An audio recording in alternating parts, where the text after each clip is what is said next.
Τι είναι αυτό? Ένα σφουργίτη.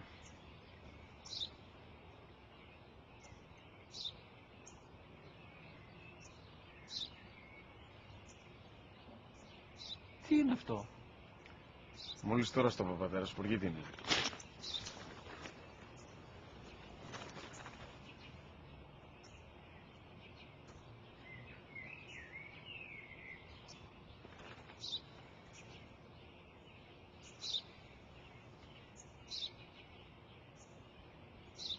Τι είναι αυτό?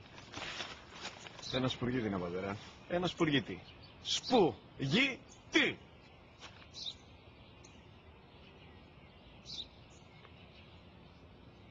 Τι είναι αυτό? Γιατί το κάνεις αυτό το πράγμα, μπορείς να μου πεις? Τόσες φορές σου είπα, είναι ένα σπουργίτη. Δεν το καταλαβαίνεις. Πού πας?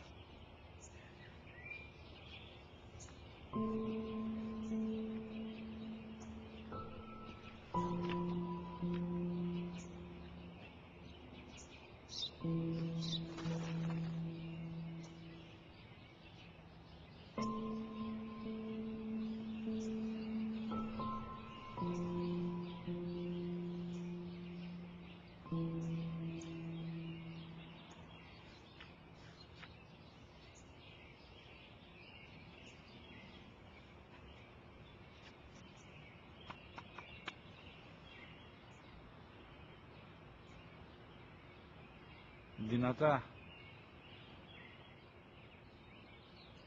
Σήμερα ο μικρός μου γιος που πριν λίγες μέρες έκλεισε τα 3 καθόταν μαζί μου έξω στο πάρκο όταν ένας σπουργίτη ήρθε και κάθισε απέναντί μας.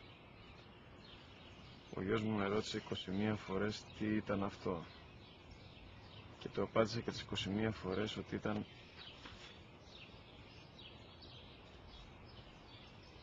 ένα σπουργίτη. Τον αγκάλιασα τρυφερά και τις 21 φορές που μου έκανε την ίδια ερώτηση ξανά και ξανά, χωρίς να εκνευριστώ, νιώθοντας στοργή για το αθώο μου αγοράκι.